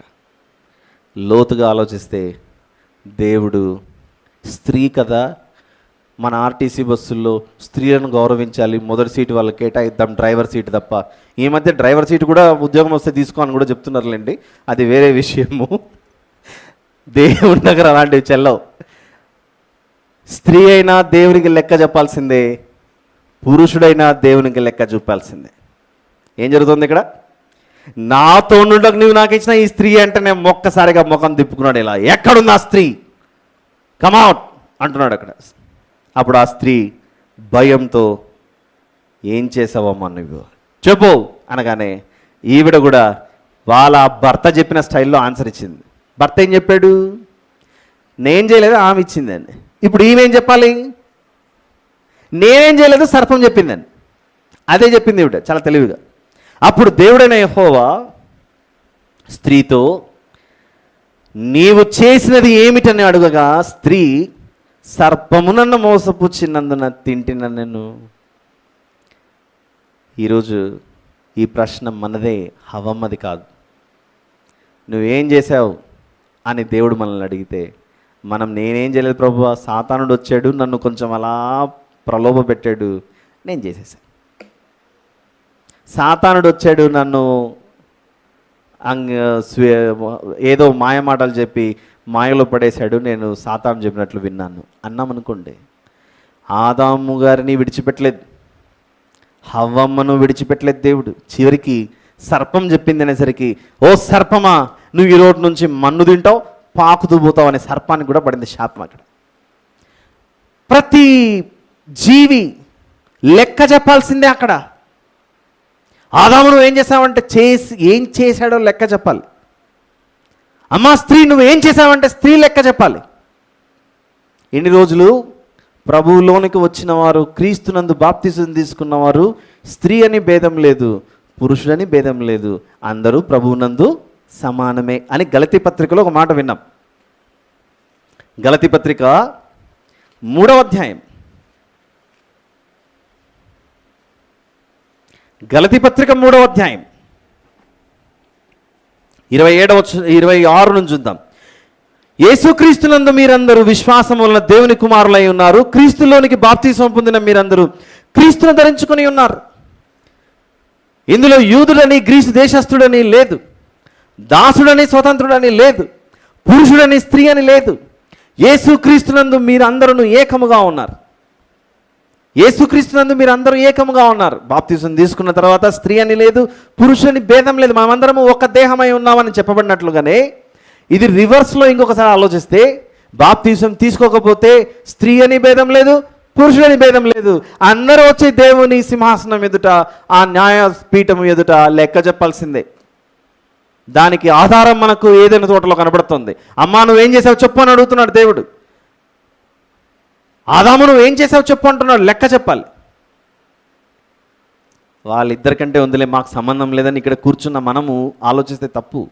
హెబ్రీ పత్రిక 4వ అధ్యాయం 13వ వచనం చూద్దాం. హెబ్రీలకు రాసిన పత్రిక 4వ అధ్యాయము హెబ్రీయులకు రాసిన పత్రిక 4వ అధ్యాయం 13వ వచనం చూద్దాం. 13వ వచనం, మరియు ఆయన దృష్టికి కనబడని సృష్టము ఏదీ లేదు. నన్ను ఎవరు చూడట్లేదులే అని మనం ఇష్టం వచ్చినట్లుగా మన జీవితాన్ని నడిపించుకుంటే అది పొరపాటే. మనల్ని ఎప్పుడూ గమనిస్తున్న దేవుడు ఉన్నాడు. మనం కూర్చున్నా, లేచినా, పడుకున్నా, ఏమి చేస్తున్నా ఆయనకు తెలుసు, కనబడుతూ ఉంటుంది. ఆయన దృష్టికి కనబడని సృష్టము ఏదీ లేదు. మనం ఎవరికి లెక్క ఒప్ప చెప్పవలసి ఉన్నదో అన్నది చూడండి. అక్కడ ఆదాము హవ్వమ్మలే కాదు లెక్క ఒప్ప చెప్పాల్సింది, మనం కూడా లెక్క ఒప్ప చెప్పాలి. ఏం చేసావు ఆదాము అని అంటున్నాడు. అసలు ఆ హవ్వమ్మతో దేవుడు వేసిన ప్రశ్న ప్రతి మనిషికి చనిపోయేంత వరకు వెంటాడాలి. ఆ ప్రశ్న ఏంటి? ఆ ప్రశ్న నీవు చేసినది ఏమిటి అనేది. చూడండి అన్నమాట, హవ్వమ్మతో వేసిన ప్రశ్నే ఈరోజు యేసు ప్రభు సంఘమునకు శిరస్సు అయితే, మిగిలినదంతా ఆయన దేహమైతే, ఆయన ఆత్మ సంబంధంగా ఆయన భర్త అయితే, ఈ లోకం ఆయనకు భార్య అయితే, ఆ భార్యతో ఇదిగో ఒకవేళ దారి తప్పితే దేవుడు అంటున్నాడు, ఆదికాండం 3వ అధ్యాయం 13వ వచనం, this question is very very important to every individual. అందరికీ చాలా విలువైన ప్రశ్న ఇది. ఈ ప్రశ్నలో 3 పదాలు ఉంటాయి. దేవుడు వేసిన ఈ ప్రశ్నలో 3 పదాలు. నీవు చేసినది ఏమిటి అని అంటున్నాడు. అక్కడ ఏం చేసావు నువ్వు? ఈ జీవితం నీకు భూమి మీద ఇస్తే, లే ప్రభు భూమి మీద నువ్వు నాకు జీవితం ఇస్తే నాకు ఇష్టం వచ్చినట్లు తిరిగాను, అయితే ఇంకొకసారి ఛాన్స్ ఇవ్వు. నువ్వు ఇవాళ క్వశ్చన్లు వేస్తున్నావు కాబట్టి, నువ్వు నన్ను ఈ విధంగా జడ్జిమెంట్లో కూర్చోబెడుతున్నావు కాబట్టి ఇంకొకసారి ఛాన్స్ ఇవ్వు, నేనేంటో వెళ్ళి చూపిస్తాను అన్నాం అనుకోండి, చల్లదు అది. 1 life, 1 judgement and 1 answer of yours depends and decides your future. పండు తిన్నావా? లేదు ప్రభా తినలేదు. నిజంగా తినకపోతే. పండు తిన్నావా? అవును తిన్నాను. అయిపోయి పాపం చేశాను. అక్కడ పండు తిన్నావా అనే ప్రశ్న ఇక్కడ మనతో అంటున్నాడు, పాపం చేసావా? నువ్వు చేసినది ఏమిటి అంటే, అవును ప్రభు నేను ఏం చేయలేదు, సాతానుడు వచ్చి నన్ను అడిగితే నేను చేశాను ప్రభు అంటే చెల్లదు. ఈరోజు మన సమాధానాలన్నీ ఇలానే ఉంటాయి. నువ్వు ఎందుకు రా తాగుబోతాయో అంటే, నా ఫ్రెండ్ కొంచెం తాగమన్నాడు, ఆ తర్వాత కొంచెం అలవాటు అయిపోయింది అని అనుకుంటే చెల్లదది. ఏం బాబు నీ దగ్గర ఏదో వాసన వస్తుంది, సిగరెట్ బీడి తాగినట్లంటే, ఏం లేదు వాడు తాగాడు అందుకే వాని వాసన నా మీద వస్తుందని మొదటిసారి చెప్పే ఆన్సర్. రెండవసారి తప్పించుకోవచ్చు. మూడవసారి నిజంగానే వారి తల్లిదండ్రులు ఎదుట కంట్లో పడ్డాడు. అమ్మ ఇన్ని రోజులు అబద్ధం ఆడాను తల్లి, ఈరోజు నువ్వు పట్టేసుకున్నావు, ఏమీ చేయలేను, కాబట్టి నువ్వు పర్మిషన్ ఇస్తే ఇంట్లోకి తెచ్చిపెట్టుకుంటావు ఒక ప్యాకెట్, నువ్వు ఓకే అంటే బయట తాగుతాను అంటాడు. తెలిసిపోయిందిగా ఇప్పుడు. అసలు నీకు ఎట్లా అలవాటైందిరా అంటుంది ఆ మమ్మీ. ఇలాంటి చెడు అలవాట్లు ఇవన్నీ నీకు ఎలా అలవాటయ్యాయి అంటే వాడు అంటాడు, ఏం లేదు ఫస్ట్ ఒక స్నేహితుడు కొంచెం ఇచ్చాడు, ఆ తర్వాత ఏం కాదులే అన్నాడు, నేను కూడా చెలరేగిపోయా అంటాడు. చెయ్యలే మమ్మీ అంటాడు. అలా సాతానుడు మనల్ని నేరం చేయాలని ప్రలోభ పెట్టిన ప్రతిసారి దేవుడు అడుగుతున్నాడు, నువ్వు చేసినది ఏమిటి? ఏం చేసావు నువ్వు అన్నాడు. నేను ఏమి చేయలేదు ప్రభు, సాతానుడు చేయమంటే చేశాను అంటే. ఎవరో వచ్చి నీకు ఏమాత్రము మేలు చేయని వాడు వచ్చి చెప్తే చేస్తున్నావు, నీకు అన్నీ మేలు చేసి నేను వచ్చి చెప్తే నువ్వు ఎందుకు నువ్వు ఏమాత్రము దానికి విలువ ఇవ్వట్లేదు, ఎందుకు నువ్వు కేర్ చేయట్లేదు? నేను కేర్ నాటు వాడు కేరా, అందుకే నేను ఇప్పుడు నీకు స్కేర్. నేను కేర్ నాటు వాడు కేర్, అందుకే నేను మారాను నీకు ఒక స్కేర్గా. ఎందుకంటే నీ మీద పడింది ఒక స్కార్. ఆ స్కార్ని తొలగించడానికి సిలువ మీద క్రాస్, ఆ సిలువ మీద ఆ క్రాస్ అనే దాని మీద యేసు ప్రభు ఆయన యొక్క రక్తంతో నీకు పడిన స్కార్లన్నీ, స్కార్ అంటే ఏంటి? మచ్చలు, మలినం, నీకు పడిన ప్రతి మచ్చను ఆ రక్తంతో కడిగివేసి నిన్ను పరిశుద్ధంగా మార్చడానికి ఆ నిర్ణయం తీసుకున్నాడే. సాతానుడు కానీ సాతాను దూతలు కానీ ఎప్పుడైనా నిర్ణయం తీసుకున్నారా? అలా చేయలేదు. నీకు మేలు చేసే దేవుడు నీకు అంత ఇదిగా కనబడుతున్నాడే, ఎందుకు ఇంకా ఆలోచించదు ఈ సమాజం? మనం అందరము దేవునికి లెక్క ఒప్ప చెప్పవలసిన వారు. ఆదాము హవ్వమ్మలిద్దరూ మనకు ఒక మాదిరిగా, ఒక నీడలా, ఛాయలా కనబడుతున్నారు. వారు చేసిన దానికి దేవుడు వేసిన ప్రశ్నే, నీవు చేసినది ఏమిటి? What have you done? అప్పుడు మన ఆన్సర్, నేనేమీ చేయలేదు, నేను నిర్దోషిని. సాతానుడు చేయమంటే చేశాను అనుకో, ఫస్ట్ ఒక చెంప ఆ ఆన్సర్ చెప్పామనుకోండి ఇంకొక చెంప పడుతుంది. మనుషులు ఒక చెంప వాయిస్తేనే పెద్ద న్యూస్ అయింది మొన్న. నేను చెప్పాల్సిన అవసరం లేదు, వార్తల్లో వచ్చాయి. ఎవరినో కొట్టారు, చెంప పగిలిందని చెప్పేసి చెంప పగిలిన దాని గురించి పెద్ద వార్తల్లో వచ్చింది. దేవునితో చెంప పగలు కొట్టించుకుంటాం అనుకోండి, పడేయాలి. ఇంక ఏంటి మనం బతికే పరిస్థితి? వద్దు. దేవుడు మనల్ని ప్రేమించాలి, హత్తుకోవాలి, దగ్గర తీసుకోవాలి. ఇప్పుడు చెప్దామా హ్యాపీ ఫాదర్స్ డే అని? ఎవరికి? మన నిజమైన దేవునికి. ఎంతమంది చెప్పగలం అది హ్యాపీ ఫాదర్స్ డే? గాయపరిచామా మన మనస్సును? నో, ఉత్తా జీవితం. ఇంకా ఎవరైనా అలాంటి స్థితిలో ఉంటే, ఇదిగో ప్రభువా, నేను నిన్ను ఏమాత్రము పట్టించుకోకపోయినా నన్ను అంత పట్టించుకొని, నా మీద పాపం అనే మచ్చలు ఎన్నో ఉన్నా ఆ ప్రభు శిలువ రక్తము చేత నన్ను కడిగి మలినమైనను కళంకమైనను ఏది లేకుండా నిష్కళంకునిగా చేసావే, అందుకే నేను ఏమిచ్చినా నీ రుణం తీర్చుకోలేమని జ్ఞాపకం చేసుకుని ప్రభువుకు మన జీవితాలు సమర్పించుకొని విరిగి నలిగిన మనస్సుతో మోకరించడానికి శక్తి కలిగిన వారు ఒక నిమిషం పాటు మోకరించగలిగితే, ఇదిగో మన పాపాలను తప్పిదంలో ఒకవేళ బాప్తిసం తీసుకున్న తర్వాత కూడా ఒకవేళ తప్పిపోయి ఉంటే క్షమించమని అడుగుదాం దేవుణ్ణి. వద్దు ప్రభువా, సాతానుడు నాకు ఏమీ చేయకపోయినా వాడితో స్నేహం చేశాను, నన్ను క్షమించి, నేను ఇక మీదట ఆ జీవితం నాకు వద్దు, నేను నీకు నమ్మకంగా జీవిస్తానని నమ్మి విశ్వసించి ఒక నిమిషం పాటు మనం దేవునికి మన తప్పిదములన్నీ, మన అపరాధములన్నీ ఒప్పుకుందాం. కప్పుకోకుండా. ఏదైనా తోటలో ఆదాము హవ్వమ్మలు చేసిన తప్పులు ఒప్పుకోకుండా కప్పుకొని దాగుకొని దేవుని ఎదుట ఏదో మేము నిర్దోషులమని చెప్పుకోవడానికి ప్రయత్నించారు. దోషులు నిర్దోషులుగా తమను తాము ప్రదర్శించుకోవడానికి ప్రయత్నించారు. అలాంటి స్వభావం మనలో ఒకవేళ ఉంటే మారు మనస్సు పొందాలని, ఇదిగో ఇదే మిక్కిలి అనుకూలమైన సమయాన్ని భావించి మనము వాటన్నిటినీ విడిచిపెట్టి దేవుని యొక్క పరిశుద్ధులుగా మనం ఆయనకు మన జీవితాలను సమర్పించుకుందాం. ప్రార్థన చేసుకుని బల్ల కార్యక్రమంలోకి ప్రవేశిద్దాం.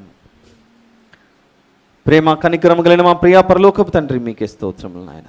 ఇంతవరకు వినిపించిన వాక్యంలో, అవును తండ్రి, మీరే మాకు శాశ్వతమైన తండ్రి. మీ మనసును గాయపరిచి మేము లోకంలో ఎన్నో సంబరాలు చేసుకుంటున్నాం.